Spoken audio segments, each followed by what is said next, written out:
है, आपने मुझे बजट पर बोलने का मौका दिया। मैं आपका बहुत बहुत धन्यवाद देना चाहूँगा। माननीय सभापति महोदय, सदन के नेता ने ये वित्तीय वर्ष 2022-23 के लिए जो बजट पेश किया, ये सरकार का चौथा बजट है और जिस तरह से घोषणाओं की हवाई किले बना दिए, केवल थोथी घोषणा का ये पुलिंदा है और आंकड़ों का मक्कड़ जाल से ज़्यादा कुछ नहीं है। कांग्रेस ने चुनाव से पहले जन घोषणा पत्र में झूठे वादे किए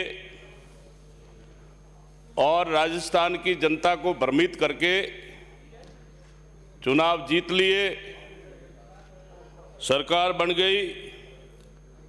आज भी इनकी जन घोषणाएं अधिकांश अधूरी पड़ी है, कोई सुनने वाला नहीं है। सरकार हवाई चल रही है। इनके मंत्रियों को लोगों से मिलने का समय नहीं है। और सभापति महोदय, 10 जुलाई 2019 को जब मुख्यमंत्री जी ने पहला बजट पेश किया, उस बजट के बिंदु संख्या 7 में कहा कि हम सच्चे सिद्धांतों की राजनीति करते हैं और ये भी कहा गया कि हम आम आदमी, युवा और किसानों की अपेक्षाओं को समझते हैं। क्या हुआ उन सच्चे सिद्धांतों का? क्या हुआ आपके विजन डॉक्यूमेंट का? क्या हुआ आम आदमी का? और क्या हुआ राजस्थान के युवाओं का? युवा आज अपने आप को ठगा महसूस कर रहा है। रीट की जो परीक्षा हुई, जिस तरह से इससे पहले पेपर हुए, सारे पेपर लीक हुए और जो मेहनती ईमानदार युवा था वो आज अपने आप को ठगा महसूस कर रहा है। सभापति महोदय,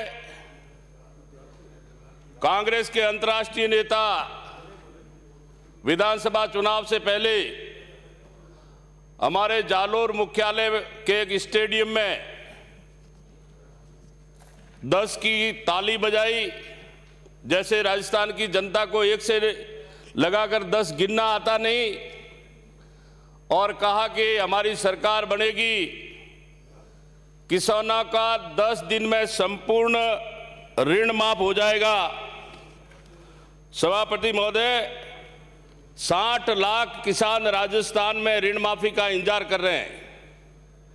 1,20,000 करोड़ से अधिक का कर्जा राजस्थान के किसानों पर है। मुख्यमंत्री जी ने आदेश दे दिया कि किसानों की जमीन कुर्क नहीं होगी। सभापति महोदय, मुझे बड़े दुख के साथ कहना पड़ रहा है, रोड़ा एक्ट के तहत किसानों की जमीन कुर्क हो रही है। किसान आए दिन राजस्थान में आत्महत्या कर रहा है और कांग्रेस सरकार के फितरत में नया कोई न कोई छपूंगा छोड़ते हैं। अब जो हमारी नेशनलाइज्ड बैंक है, उनके लिए कह रहे हैं कि हमने केंद्र में एक पत्र लिखा है। मैं सभापति महोदय आपके माध्यम से सरकार से पूछना चाहता हूं कि जब इनके अंतर्राष्ट्रीय नेता ने ऋण माफी की घोषणा की, तब कोई प्रधानमंत्री से उन्होंने पूछा था कि मैं ऋण माफी करूं या नहीं करूं? तो इनका ये बजट, ये जो चौथा बजट है, ये ऋण माफी की तरह ही साबित होगा। इन्होंने घोषणा पत्र में कहा था कि 5 लाख युवाओं को हम नौकरी देंगे। क्या हुआ 5 लाख नौकरियों का? मात्र 3 साल के अंदर 1 लाख नौकरी ये दे पाए और मेरे समझ से परे है। अब सरकार की उल्टी गिनती चालू हो गई। इनके पास 19 महीने रहे, 6 महीने पहले आचार संहिता लग जाएगी, तो ये 4 लाख नौकरियां कैसे पूर्ण करेगी, ये हमको तो समझ से परे है सभापति महोदय। और जो भारतीय जनता पार्टी, बेरोजगार संघ और युवाओं ने जो मांग की है कि रिट के नाम से जो चीट हुई है इसकी सीबीआई से जांच हो, तब बड़े हाथी पकड़ में आएंगे, नहीं तो ये बड़े हाथी पकड़ में नहीं आएंगे। छोटे छोटे लोगों को ये गिरफ्तार कर रहे हैं। तो मेरी मांग है कि सीबीआई से इसकी जांच हो। और इन्होंने घोषणा पत्र में कहा था कि हमारी सरकार बनेगी तो बेरोजगारों को हम 3500 रुपये बेरोजगारी भत्ता देंगे। आज सभापति महोदय मात्र 3,54,000 बेरोजगारों को भत्ता मिल रहा है। प्रदेश में 16 लाख से ज्यादा बेरोजगारी युवा बेरोजगार है और 13 लाख बेरोजगारों ने क्या पाप किया है जिनको बेरोजगारी भत्ता नहीं मिल रहा है। सीएमआई की जो रिपोर्ट के मुताबिक देश में सबसे अधिक अगर बेरोजगारी ज्यादा है तो वो राजस्थान में है। राजस्थान में बेरोजगारी की दर सभापति महोदय 32% है और करीब 65 लाख बेरोजगार राजस्थान के, जो सबसे ज्यादा देश में बेरोजगार राजस्थान में है। इनकी घोषणा पत्र में था कि हमारी सरकार बनेगी, संविदा कर्मियों को हम स्थायी कर देंगे। क्या हुआ उस वादे का? 3 लाख से ज्यादा संविदा कर्मी आज इसका इंतजार कर रहे हैं, कल्ला कमेटी की रिपोर्ट का इंतजार कर रहे हैं। और अभी तो सभापति महोदय सब यही कह रहे हैं कि ऊपर अल्लाह है और नीचे कल्ला है, चारों तरफ यही हल्ला है। ये राजस्थान की आम जनता के मुंह पर एक वाक्य आ गया है।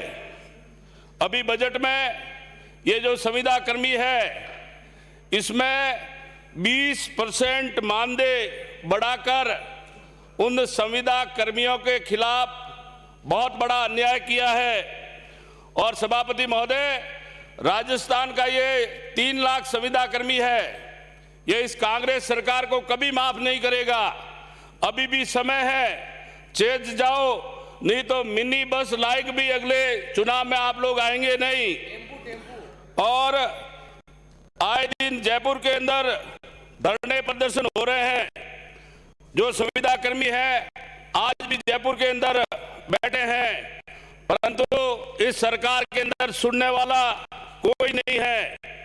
कोरोना के नाम से ये सरकार बहुत पीठ थपथपा रही है। सभापति महोदय, हमारा देश बहुत बड़ा देश है। देश के प्रधानमंत्री जी को धन्यवाद देना चाहिए कि कोरोना काल में पूरे देश में फ्री वैक्सीनेशन का काम देश के प्रधानमंत्री जी ने किया। ये जो सामने हमारे साथी बैठे हैं, इन्होंने वैक्सीन के नाम से भी भ्रम फैलाया। कभी तो लोगों के अंदर ये छपूंगा छोड़ दिया कि इस वैक्सीन को लेने से आपकी आयु कम हो जाएगी, कभी कुछ छपूंगा छोड़ा, परंतु राजस्थान की जनता ने देश के प्रधानमंत्री जी के ऊपर विश्वास किया और आज खुशी है कि पूरे देश में फ्री वैक्सीनेशन हुआ, युवाओं का वैक्सीनेशन हो रहा था। सभापति महोदय, सरकार ने घोषणा की थी कि कोरोना काल के तहत कोई कोरोना ड्यूटी कर रहा है सरकारी कर्मचारी, और अगर उसकी मौत हो जाती है तो ये सरकार 50 लाख राशि उस पीड़ित परिवार को देगी। सभापति महोदय, सदन के नेता जब रिप्लाई दे तब ये बता दे कि राजस्थान में जो काल कल्पित सरकारी कर्मचारी हुए, कितने लोगों को ये आर्थिक मुआवजा दिया है। सभापति महोदय, रानीवाड़ा की ग्राम पंचायत सरनाऊ के संविदा कर्मी पंचायत सहायक स्वर्गीय मांगीलाल बिश्नोई की 10 अक्टूबर 2020 को कोरोना की ड्यूटी करते करते काल कल्पित हुए। आज 1 साल और 4 महीने हो गए। मैंने कई बार मंत्री से आग्रह किया, 50 लाख तो छोड़ो, 1 रुपए की फूटी कौड़ी उस परिवार को इस सरकार ने नहीं दी है। और कोरोना के नाम से वाहवाही ले रहे हो आप। अभी मेरा 4 दिन पहले ही एक सवाल लगा था, उसमें मंत्री जी ने जवाब दिया कि हम जो सहायता दे रहे हैं उसमें 75% केंद्र सरकार दे रही है और आप मात्र 25% दे रहे हो। तो मैं तो आप लोगों से कहना चाहूंगा कि सदन के माध्यम से देश के प्रधानमंत्री जी को धन्यवाद देना चाहिए कि आपने इस कोरोना काल में राजस्थान की जनता को संभाला है। और सभापति महोदय, ये कांग्रेस के जो हमारे सदस्य गण है, वित्तीय प्रबंधन के नाम से बहुत बड़ी बातें कहती है। मैं आपसे कहना चाहूंगा, 2003-04 में जब भारतीय जनता पार्टी की सरकार आई तब राजस्व घाटा 3,424 करोड़ था और जब 2007-08 में सरकार बदली उस समय तक 1,653 करोड़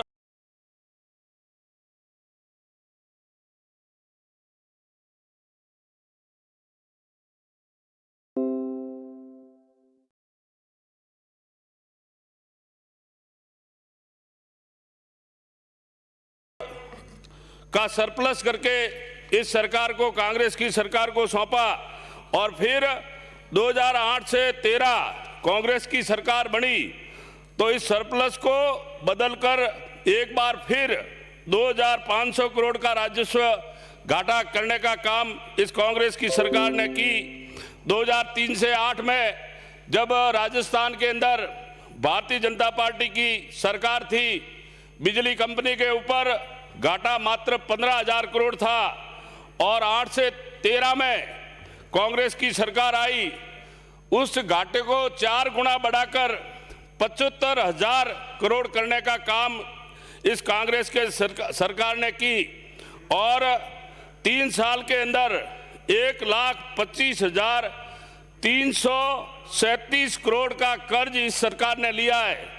सभापति महोदय, ये सरकार अगर ओलंपिक खेलों में कर्जा लेने की अगर रेस हो जाए तो मेरे हिसाब से सबसे पहले स्वर्ण पदक इस कांग्रेस की सरकार को मिलेगा। मशहूर ओलंपियन उसेन बोल्ट भी आपका पीछा नहीं कर सकता।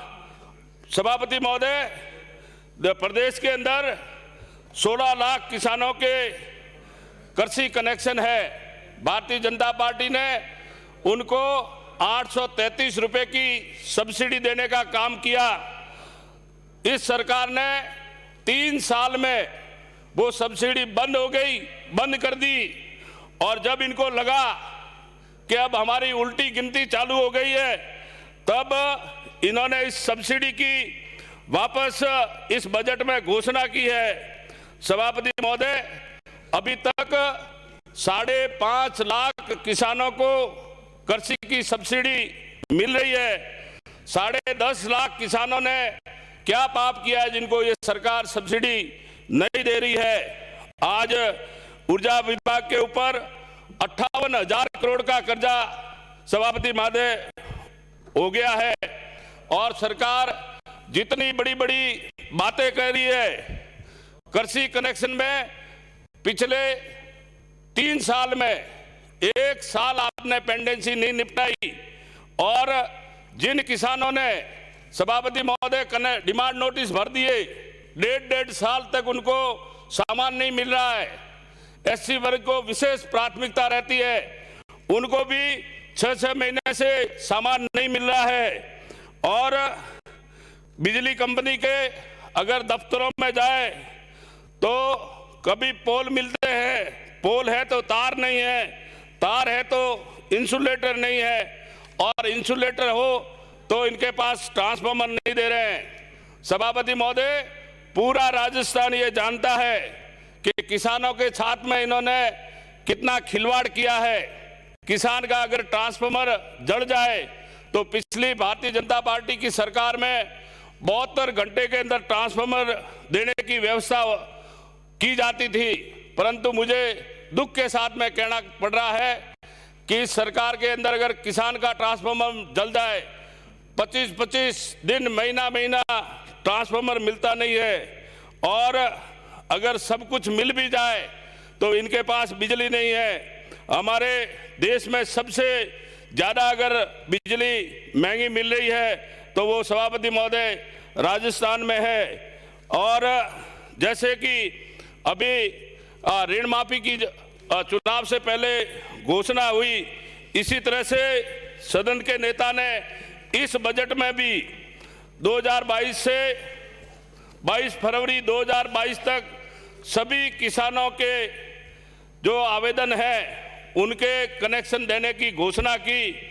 मैं धन्यवाद देना चाहूँगा, परंतु ये सरकार 3 साल के अंदर 1 साल के ये कनेक्शन दे नहीं पाई, तो ये 10 साल की पेंडेंसी 1.5 साल में निपटा नहीं सकती, कि ये मात्र एक थोथी घोषणा साबित होगी।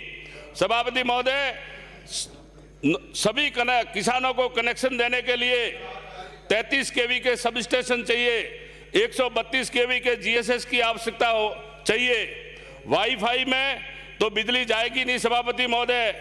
और इस आपके बजट के घोषणाओं के क्या हाल है मैं बताना चाहूंगा सभापति महोदय। माननीय कंक्लूड करें प्लीज। 2019-20 में और 20-21 में 16 जिलों को दिन में बिजली देने की बात कही थी। जालोर में आज बिजली मिल नहीं रही है। माननीय सभापति महोदय, सरकारी बैंक और सहकारी समितियों से काश्तकार लोन लेता था तो उस काश्तकार का बीमा 10 लाख था, वो इस सरकार ने घटाकर अब 3 लाख कर दिया है। 26 लाख किसानों के बीमा होने थे, इस सरकार ने मात्र 8 लाख किसानों का बीमा किया। 18 लाख किसान आज भी वंचित है, और जो काश्तकार वंचित है उनकी अगर किसी कारण से दुर्घटना में मौत हो गई तो उसको न तो क्लेम मिलेगा और न उसके बैंक का जो कर्जा है वो चूक पाएगा। और सभापति महोदय, इस बजट में जो 20-21 का बजट था वो सभापति महोदय 3118 करोड़ था, जो संशोधित अनुमान बढ़कर 4490 करोड़ हो गया। और अभी ये जो बजट रखा 22-23 का, इसको सभापति महोदय आधा कर दिया है। आज सभापति महोदय, डीजल पेट्रोल सबसे ज़्यादा हमारे राजस्थान में है। अंत में मैं मेरे विधानसभा की कुछ मांग रखूंगा। सभापति महोदय, सामुदायिक स्वास्थ्य केंद्र रानीवाड़ा में ट्रोमा सेंटर खोला जाए। सभापति महोदय, हमारे यहाँ एमडी और स्मैक की बहुत नशावृत्ति फैल रही है, इसलिए साकड़ जो पुलिस चौकी है उसको थाने में बना दिया जाए। सभापति महोदय, हमारे यहाँ एक माइनिंग एरिया में एक रोड आता है, रानीवाड़ा, मेड़ा, तावीदर और चाटवाड़ा। माइनिंग डिपार्टमेंट उनसे पैसे भी लेता है। इस बजट में इसकी घोषणा करें ताकि लोगों को फायदा हो। बहुत बहुत धन्यवाद सभापति महोदय। माननीय श्री